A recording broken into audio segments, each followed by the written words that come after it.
Hello friends, ओम श्री गणेशाय नमः। जय माता दी। आप सभी का स्वागत है आपके अपने यूट्यूब चैनल पर। फ्रेंड्स, आज हम आपको इस वीडियो में बताने जा रहे हैं साल 2021 के आषाढ़ मास के गुप्त नवरात्रि कब से शुरू होंगे और कब समाप्त होंगे। गुप्त नवरात्रि पे माता के किन किन स्वरूपों की पूजा की जाती है और गुप्त नवरात्रि की पौराणिक व्रत कथा, नियम और घट स्थापना की विधि और गुप्त नवरात्रि पर घट स्थापना करने का शुभ मुहूर्त और अभिजीत मुहूर्त के बारे में। फ्रेंड्स, वीडियो शुरू करने से पहले आपसे रिक्वेस्ट है, अगर आप हमारे चैनल पर नए हैं और आपने अभी तक चैनल को सब्सक्राइब नहीं किया है तो प्लीज़ सब्सक्राइब कीजिएगा चैनल को। साथ ही प्रेस कीजिएगा बेल आइकन को, जिससे नए वीडियो से रिलेटेड नोटिफिकेशन आपको तुरंत प्राप्त हो सके। और वीडियो पसंद आने पर वीडियो को लाइक और शेयर जरूर कीजिएगा, ताकि सभी भक्तों को इस वीडियो का लाभ प्राप्त हो सके। और कमेंट बॉक्स में जय माता दी जरूर लिखिएगा।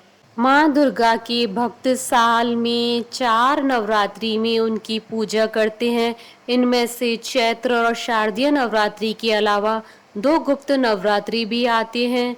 ये माघ और आषाढ़ माह में आते हैं। गुप्त नवरात्रि में माँ दुर्गा के 9 स्वरूपों के साथ साथ 10 महाविद्याओं की पूजा का विधान है।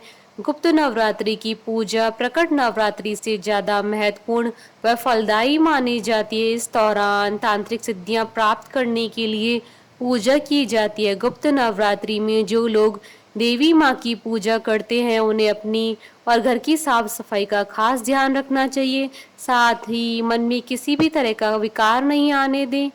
आषाढ़ मास की गुप्त नवरात्रि की पूजा के दौरान कठिन नियम का पालन करना पड़ता है। साथ ही विभिन्न तांत्रिक साधनाओं को, जो काफी कठिन होती है, बहुत ही अनुष्ठान पूर्वक किया जाता है। यह पूजा कई समस्याओं से मुक्ति दिलाने में मदद करती है। पुराणों में लिखा है कि गुप्त नवरात्रि की पूजन को मां सहर्ष स्वीकार करती है। मान्यता है कि तंत्र सिद्धि और गुप्त मनोकामनाओं के लिए गुप्त नवरात्रि ज्यादा महत्वपूर्ण है। इस बार गुप्त नवरात्रि 11 जुलाई 2021 रविवार से प्रारंभ हो रही है और गुप्त नवरात्रि का समापन होगा 19 जुलाई 2021 सोमवार को।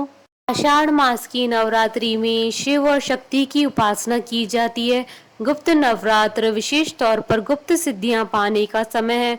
माँ भगवती की आराधना दुर्गा सप्तशती से की जाती है। यदि साधक के पास समय अभाव है तो वह भगवान शिव द्वारा रचित सप्तश्लोकी दुर्गा का पाठ कर सकता है। गुप्त नवरात्रि में माँ काली, तारा देवी, त्रिपुर सुंदरी, भुवनेश्वरी, छिन्नमस्ता देवी, भैरवी, माँ धूमावती, माता बगलामुखी, मातंगी माता और कमला देवी माता की पूजा की जाती है। फ्रेंड्स, अब आइए जानते हैं 10 महाविद्याओं की पूजा करने के महत्व के बारे में। पहली महाविद्या माँ काली की होती है, जिससे किसी भी बीमारी या काल मृत्यु से बचा जा सकता है। इस सिद्धि से दुष्ट आत्माओं से बचाव किया जा सकता है। दूसरी महाविद्या माँ तारा की होती है, जो हमें तीव्र बुद्धि और रचनात्मक शक्ति प्रदान करती है।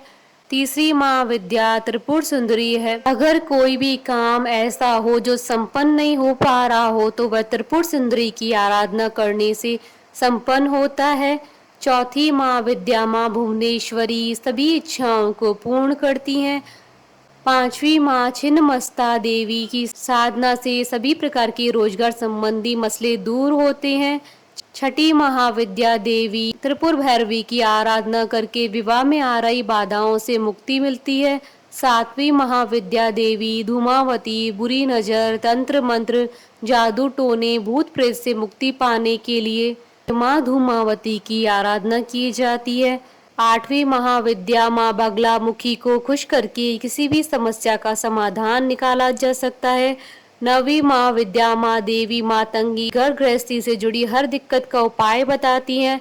10वीं महाविद्या देवी कमला देवी, ये धन और सुंदरता की देवी हैं। इनकी साधना से सभी प्रकार के भौतिक सुखों की प्राप्ति होती है। फ्रेंड्स, अब आइए जानते हैं गुप्त नवरात्रि में पूजा विधि के बारे में। प्रथम गुप्त नवरात्रि में दुर्गा पूजा का आरंभ करने से पूर्व कलश स्थापना करने का विधान है, जिससे माँ दुर्गा का पूजन बिना किसी विघ्न के कुशलता पूर्वक संपन्न हो सके। माँ अपनी कृपा बनाए रखें। कलश स्थापना के उपरांत माँ दुर्गा का श्री रूप या चित्रपट लाल रंग के पाटे पर सजाएं। फिर उनके बाएं और गौरी पुत्र श्री गणेश जी का श्री रूप या चित्रपट विराजित करें। पूजा स्थान की उत्तर पूर्व दिशा में धरती माता पर 7 तरह के अनाज, पवित्र नदी की रेत और जौ डाले। कलश में गंगा जल, लौंग, इलायची, पान, सुपारी, रोली, मोली, चंदन, अक्षत, हल्दी, सिक्का, पुष्प आदि डाले। जौ अथवा कच्चे चावल कटोरी में भरकर कलश के ऊपर रखें। इसके बीच एक लाल कपड़े में लिपटा हुआ पानी वाला नारियल अपने मस्तक से लगाकर प्रणाम करते हुए रखें। रेत पर कलश स्थापित करें। अखंड ज्योति प्रज्वलित करें जो पूरे 9 दिनों तक जलती रहनी चाहिए। विधि विधान से पूजन किए जाने से अधिक माँ दुर्गा को भावों से पूजन किए जाने पर प्रसन्न किया जाता है। अगर आप मंत्रों से अनजान हैं तो केवल पूजन करते समय दुर्गा सप्तशती में दिए गए नवाण मंत्र ओम ऐं ह्रीं क्लीं चामुंडाय विच्चे से समस्त पूजन सामग्री अर्पित करें। माँ शक्ति का यह मंत्र चमत्कारी शक्तियों से संपन्न करने में समर्थ है। अपनी सामर्थ्य के अनुसार पूजन सामग्री लाएं और प्रेम भाव से पूजन करें। संभव हो तो श्रृंगार का सामान, नारियल और चुनरी अवश्य अर्पित करें। 9 दिनों तक श्रद्धा भाव से ब्रह्म मुहूर्त में और संध्या काल में सपरिवार आरती करें। अंत में क्षमा याचना अवश्य करें। साथ ही अष्टमी या नवमी के दिन कन्याओं का पूजन कर व्रत को संपन्न करें। फ्रेंड्स, अब आइए जानते हैं गुप्त नवरात्रि के दिन क्या कार्य करने चाहिए और क्या कार्य न करें। 9 दिनों तक ब्रह्मचर्य नियम का जरूर पालन करें। तामसी भोजन का त्याग करें। कुश की चटाई पर शैया करनी चाहिए। निर्जला अथवा फलहार उपवास करें। माँ की पूजा उपासना करें। लहसुन प्याज का उपयोग न करें। माता पिता की सेवा और आदर सत्कार करें। ध्यान रहे इस दौरान चमड़े की वस्तु, चप्पल या बेल्ट आदि का प्रयोग न करें। फ्रेंड्स, अब आइए जानते हैं आषाढ़ मास की गुप्त नवरात्रि के शुभ मुहूर्त के बारे में। हिंदू पंचांग के अनुसार इस बार गुप्त नवरात्रि 11 जुलाई 2021 रविवार से प्रारंभ है और गुप्त नवरात्रि का समापन होगा 19 जुलाई 2021 सोमवार के दिन। प्रतिपदा तिथि प्रारंभ होगी 10 जुलाई 2021 को सुबह 6:46 पर और प्रतिपदा तिथि का समापन होगा अगले दिन 7 जुलाई 2021 को सुबह 7:47 पर। घट स्थापना का शुभ समय रहेगा 11 जुलाई 2021 रविवार के दिन सुबह 5:31 से सुबह 7:47 तक। कुल अवधि 2 घंटे 15 मिनट है और इस दिन अभिजीत मुहूर्त का समय रहेगा 11 जुलाई 2021 को सुबह 11:59 से दोपहर 12:54 तक। कुल अवधि 55 मिनट है। फ्रेंड्स, अब आइए जानते हैं कौन सा नवरात्रा कब है। इसकी डिटेल्स आपको सारी स्क्रीन पर मिल जाएंगी। फ्रेंड्स, अब आइए प्रारंभ करें गुप्त नवरात्रि की पौराणिक व्रत कथा। गुप्त नवरात्रि से जुड़ी प्रामाणिक एवं प्राचीन कथा यह है कि एक समय श्रृंगी ऋषि भक्तजनों को दर्शन दे रहे थे। अचानक भीड़ से एक स्त्री निकल कर आई।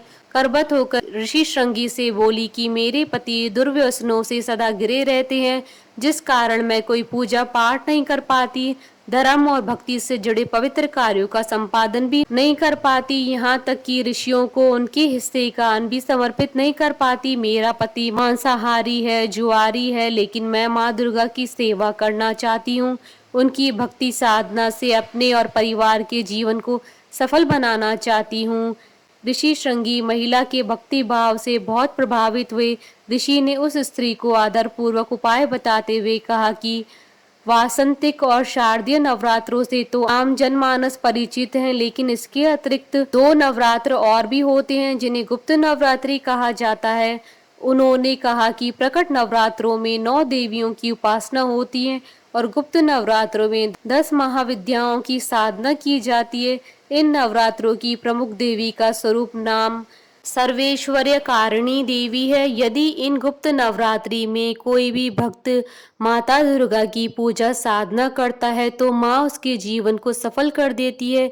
ऋषि श्रृंगी ने आगे कहा कि लोभी, कामी, व्यसनी, मांसाहारी अथवा पूजा पाठ न कर सकने वाला भी यदि गुप्त नवरात्रों में माता की पूजा करता है तो उसे जीवन में कुछ और करने की आवश्यकता नहीं रहती। उस स्त्री ने ऋषि श्रृंगी के वचनों पर पूर्ण श्रद्धा करते हुए गुप्त नवरात्रि की पूजा की। माँ उस पर प्रसन्न हुई और उस स्त्री के जीवन में परिवर्तन आने लगा। उसके घर में सुख शांति आ गई। पति जो गलत रास्ते पर था, सही मार्ग पर आ गया। गुप्त नवरात्रि की माता की आराधना करने से उनका जीवन पुनः खिल उठा। बोलिए दुर्गा माता की जय। हमारे साथ इस वीडियो में अंत तक बने रहने के लिए आपका धन्यवाद। ओम श्री गणेशाय नमः। जय माता दी।